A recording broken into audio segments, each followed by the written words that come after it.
ഈ രാഷ്ട്രീയ സാഹചര്യം പരിശോധിക്കൽ, വിലയിരുത്തൽ അല്ലെങ്കിൽ ഒരു വാർത്തയുടെ കൈമാറ്റം എന്നതിനപ്പുറം സമൂഹത്തിൻ്റെ ഒരു പൊതുബോധ നിർമ്മിതിക്ക് ഈ ചർച്ചകൾ വഴിയാകുന്നുണ്ടോ? കാരണം അല്ലെങ്കിൽ അത്തരം ഒരു അജണ്ട ചർച്ചകൾക്ക് പിന്നിലുണ്ടെന്ന് തോന്നുന്നുണ്ടോ? പ്രത്യേകിച്ച് ചില ആങ്കർമാരുടെയൊക്കെ പ്രസൻറ്റേഷനൊക്കെ നമ്മൾ പരിശോധിക്കുമ്പോൾ അത്തരത്തിലൊരു പൊതുബോധ നിർമ്മിതി. മുനീർ എന്നെ കൊണ്ട് മറ്റുള്ളവരെ കുറ്റം പറയിപ്പിക്കാനാണ് നോക്കുന്നത്. അതിലും ഭേദം ഞാൻ എൻ്റെ അനുഭവം പറഞ്ഞാൽ പോരെ. എൻ്റെ അനുഭവത്തിൽ പറഞ്ഞാൽ അത് വളരെ കൃത്യമായി എനിക്ക് ചെയ്യാൻ കഴിയുന്നുണ്ട്, അല്ലെങ്കിൽ എൻ്റെ സ്ഥാപനത്തിന് ചെയ്യാൻ കഴിയുന്നുണ്ട് എന്ന് ഉറപ്പായും പറയാൻ പറ്റും. എന്തുകൊണ്ടാണെന്ന് വെച്ചാൽ കേരളത്തിൽ വികസനത്തിന് കഴിഞ്ഞൊരു 10 വർഷം കൊണ്ട് വലിയ തോതിൽ മാറ്റം വന്നിട്ടുണ്ട്. അത് ആര് നിഷേധിച്ചാലും അത് ആ നിലയിൽ നിലനിൽക്കാത്ത, ആ നിലപാട് നിലനിൽക്കാത്ത വിധം വളരെ കൃത്യമായ ആളുകൾക്ക് ബോധ്യമുള്ളതാണ്. അതിൽ ഓരോ ദിവസവും പുതിയ പുതിയ കാര്യങ്ങൾ വരികയാണ്. ഏറ്റവും നല്ല സൗകര്യങ്ങളോട് കഴിയുന്ന പ്രവാസികളുടെ ജീവിതത്തിന് ഒരുപാട് ദുരിതങ്ങളുണ്ടാകും. പക്ഷേ ആ പ്രവാസി മണ്ണിന് ഒരുപാട് പുതിയ കാലത്തിൻ്റെ സൗകര്യങ്ങൾ പേറി ജീവിക്കുന്നവരാണ് എന്ന് ധരിച്ചുകൊണ്ട് ഞാൻ പറയാം. ആ സൗകര്യങ്ങളിലേക്ക് നമ്മുടെ നാട് പോവുകയാണ്. ഉദാഹരണത്തിന് കെ സ്മാർട്ട് എന്ന് പറഞ്ഞാൽ നമ്മുടെ നാട്ടിൽ നമുക്ക് ഏത് പഞ്ചായത്ത് ഓഫീസിൽ പോയാലും, ഏത് മുനിസിപ്പാലിറ്റിയിൽ പോയാലും, ഏത് കോർപ്പറേഷനിൽ പോയാലും വിത്തിൻ സെക്കൻഡ്സ് നമുക്ക് ജനന സർട്ടിഫിക്കറ്റ് കിട്ടും, മരണ സർട്ടിഫിക്കറ്റ് കിട്ടും. ലോകത്തിൻ്റെ ഏത് കോണിലിരുന്ന് ഭാര്യയും ഭർത്താവ് 2 ഭാഗത്തിരുന്നോട്ടെ, പക്ഷെ നിങ്ങൾക്ക് 2 ഭാഗത്തിരുന്നു കൊണ്ട് നിങ്ങൾക്ക് അതിനുവേണ്ടി ലീവ് എടുത്ത് കേരളത്തിൽ വന്ന് പലതവണ ഈ പറഞ്ഞ പഞ്ചായത്ത് ഓഫീസിലൊക്കെ പോയി കൊടുത്ത് നിന്ന് നടന്ന് കാല് തെയ്യുക എന്ന് പറയില്ല, ചെരുപ്പ് തെയ്യുക എന്ന് പറയും.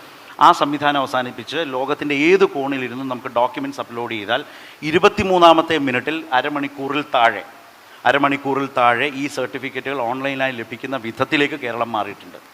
കഴിഞ്ഞ ദിവസം അതിൻ്റെ സംസ്ഥാനതല തുടക്കമായിരുന്നു. കഴിഞ്ഞ 1 വർഷമായി അതിൻ്റെ പരീക്ഷണം നടക്കുകയായിരുന്നു. 1 വർഷം ഏതാണ്ട് ലക്ഷക്കണക്കായ ഫയലുകളാണ് തിരഞ്ഞെടുക്കപ്പെട്ട മുനിസിപ്പാലിറ്റികളിലും കോർപ്പറേഷനുകളിലും പഞ്ചായത്തുകളിലുമായി നടപ്പാക്കി. ഇതിപ്പോൾ 900-ൽ പരം പഞ്ചായത്തുകളിലും എല്ലാ മുനിസിപ്പാലിറ്റികളിലും കോർപ്പറേഷൻ നടപ്പാക്കി. ഞാൻ രാവിലെ മോർണിംഗ് ഷോയിൽ ഇത് ചെയ്യുമ്പോൾ അതിൻ്റെ ചുമതലക്കാരനായിട്ടുള്ള, അതിൻ്റെ IT ഹെഡായിട്ടുള്ള തമിഴ്നാട് കേഡറിലെ IAS ഉദ്യോഗസ്ഥനായിരുന്ന മലയാളി, അദ്ദേഹം ഈ IAS പണിയൊക്കെ ഉപേക്ഷിച്ച് VRS ഒക്കെ എടുത്ത് പോകുന്നതാണ്. അപ്പോൾ അദ്ദേഹത്തെ അവിടെ കൈകാര്യം ചെയ്യുന്ന IT ഡിപ്പാർട്ട്മെൻ്റ് ആയിരുന്നു. അപ്പോൾ കേരള സർക്കാർ ഇത്തരത്തിലേക്ക് ഒരു സംവിധാനത്തിലേക്ക് പോയപ്പോൾ ആരെ നമുക്ക് ഏൽപ്പിക്കണം എന്ന നില വന്നപ്പോൾ ഈ ഉദ്യോഗസ്ഥൻ്റെ ട്രാക്ക് റെക്കോർഡ് കണ്ടിട്ടാവണം കേരളം അദ്ദേഹത്തെ സമീപിച്ചു. അദ്ദേഹം എന്നോട് പറഞ്ഞ മുഖ്യമന്ത്രിയാണ് എന്നെ വിളിച്ചത്. അങ്ങനെ സർവീസിൽ നിന്ന് വിരമിച്ച് പോയ ആ ഉദ്യോഗസ്ഥൻ തിരിച്ചു കേരളത്തിൽ വന്ന് അതിൻ്റെ IT മിഷൻ്റെ ഹെഡായി നിന്ന് കഴിഞ്ഞ കുറേ മാസങ്ങളായി അവർ രാപകൽ പണിയെടുത്ത് ഇതിൻ്റെ ഒരു ബാക്ക് എൻഡ് ടീം അതിഗംഭീരമായി മുന്നോട്ട് കൊണ്ടുപോയി കേരളത്തിൽ ഇങ്ങനൊരു മാറ്റം സംഭവിച്ചിട്ടുണ്ട്. നമ്മുടെയൊക്കെ ജീവിതം നമ്മൾ അറിയാൻ അപ്പോൾ രാവിലെ മോർണിംഗ് ഷോയിൽ ഇത് ചെയ്യുമ്പോൾ ആളുകൾ ഓരോ ചോദ്യം ചോദിക്കുന്നു.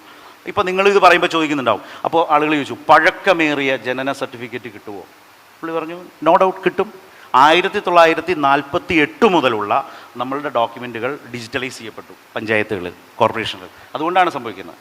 അങ്ങനെ അതുകൊണ്ട് തന്നെ നമുക്ക് കൊടുക്കാൻ പറ്റും. അപ്പോഴത്തേക്ക് ഒരാൾ ചോദിച്ചു, വിവരാവകാശ രേഖകൾ കിട്ടുമോ? അപ്പോൾ പറഞ്ഞു, അത് ഇതിൽ വരില്ല. അതേസമയം ഈ ബിൽഡിംഗ് സർട്ടിഫിക്കറ്റ്സ് ഇതെല്ലാം കിട്ടും. അപ്പോൾ നമ്മൾ ഇത് രാവിലെ അങ്ങനെ ഒരു സെഷനിൽ ചർച്ച ചെയ്തു. വൈകിട്ട് 8 മണി എന്ന് പറഞ്ഞാൽ സോക്കോളുടെ അന്തിചർച്ചയിലേക്ക് വരുമ്പോൾ നമ്മൾ ഈ വിഷയം മാത്രം എടുത്തു വെച്ച് ചർച്ച ചെയ്യുകയാണ്. ചർച്ച ചെയ്യുമ്പോൾ മന്ത്രി MP രാജി, സാധാരണ മന്ത്രിമാർ ചർച്ചയ്ക്ക് വരാറില്ല, നമ്മൾ പറഞ്ഞു ഇതാണ് ഇതിൻ്റെ അനിവാര്യത, വരണം, പങ്കെടുക്കണം, ജനങ്ങളോട് സംസാരിക്കണം എന്നൊക്കെ പറഞ്ഞപ്പോൾ അദ്ദേഹം കുറേയേറെ സമയം അതിന് ചിലവഴിച്ചു. ബന്ധപ്പെട്ട മേഖലകളിലെ ആളുകളെ വിളിച്ചു. അങ്ങനെ നമ്മളൊരു ചർച്ച ചെയ്തു. ഒരു ചർച്ചയുടെ കാര്യമല്ല പറഞ്ഞത്. അങ്ങനെ പല ഘട്ടത്തിലും രാഷ്ട്രീയത്തെയും കേരളത്തിൻ്റെ വികസനത്തെയും നമ്മൾ ബന്ധപ്പെടുത്തി നമുക്ക് ചർച്ച ചെയ്ത് കൊണ്ടുപോകാൻ കഴിയും. പക്ഷേ മുനീർ പറഞ്ഞതുപോലെ നിർഭാഗ്യവശാൽ കേരളത്തിൻ്റെ മുഖ്യധാരാ മാധ്യമങ്ങൾ ആ നില കൈവരിക്കുന്നതേയില്ല. അന്ന് ഇതേ പ്രേംകുമാർ ചർച്ചയിൽ പാനലിസ്റ്റായിട്ട് വന്നപ്പോൾ പറഞ്ഞു, ശരത്തെ നിങ്ങൾ പ്രതീക്ഷിക്കുന്നുണ്ടോ മറ്റു മാധ്യമങ്ങൾ, മുനീറിന് ഇഷ്ടപ്പെടും ഞാനീ പറയുന്നത്, നിങ്ങൾ പ്രതീക്ഷിക്കുന്നുണ്ടോ മറ്റു മാധ്യമങ്ങൾ ഇതൊക്കെ ചർച്ച ചെയ്യും എന്ന്? അങ്ങനെ പ്രതീക്ഷിച്ചാൽ നിങ്ങൾക്കാണ് കുഴപ്പം. അതേസമയം ഏതെങ്കിലും പഞ്ചായത്തിൽ ഒരു സർട്ടിഫിക്കറ്റ് കിട്ടാൻ ഒരല്പം വൈകി എന്നോ അല്ലെങ്കിൽ സെർവർ ഡൗൺ ആയെന്നോ എന്നെന്തെങ്കിലും കിട്ടിയാൽ, അല്ലെങ്കിൽ ഈ ഡാറ്റകൾ 48 മുതലുള്ള ഈ ഡാറ്റകൾ എവിടേക്കാണ് ചോർന്നു പോയിക്കൊണ്ടിരിക്കുന്നത് എന്ന ചോദ്യം ചോദിക്കാനോ കഴിയുന്ന ഒരു പരിസരം വന്നാൽ അന്ന് കെ സ്മാർട്ട് ചർച്ച ചെയ്യും. അല്ലാതെ നാട്ടുകാർക്ക് മനുഷ്യനും ഗുണമാണ് എങ്കിൽ ചർച്ച ചെയ്യാൻ ആരെയും കിട്ടില്ല എന്ന് പറയുന്ന ഒരു പ്രശ്നം ആ വിമർശന മാധ്യമങ്ങൾ നേരിടുന്നുണ്ട്. അതുകൊണ്ടാണ് നമ്മളെ ചുരുക്കപ്പേരിൽ വിളിച്ച ആളുകൾ ആക്ഷേപിക്കാൻ പലപ്പോഴും ശ്രമിക്കുന്നത്. അപ്പോൾ ആക്ഷേപിക്കുന്നവർ പറയും, നിങ്ങളെ ആക്ഷേപിച്ചതല്ലോ, നിങ്ങളെ ചുരുക്കിപ്പേര് വിളിച്ചതല്ലേ എന്ന് പറയും. അപ്പോൾ നമ്മൾ അതൊക്കെ നമുക്ക് മനസ്സിലാവുന്നുണ്ട്, നിങ്ങൾ ചുരുക്കുന്നതൊക്കെ. പക്ഷേ ഈ ആക്ഷേപം നേരിടേണ്ടി വരുന്നത് നമ്മൾ ഉള്ളടക്കത്തിൽ ഇടപെടുന്നതിലെ ആ ഒരു ജനാധിപത്യമില്ലായ്മയും വിമർശനത്തിന് പകരം അധിക്ഷേപം, മുൻവിധികൾ അത് അവതാരകരുടെ ഭാഗത്തു നിന്ന് വരുമ്പോഴും ഒക്കെയാണ് ഈ വിധം വിമർശനങ്ങൾ ഉണ്ടാകുന്നത്. അത് സമൂഹ മാധ്യമങ്ങളിൽ വലിയ തോതിൽ മുൻകാലങ്ങളെക്കാൾ തുറന്നു കാട്ടപ്പെടുന്നുണ്ട്.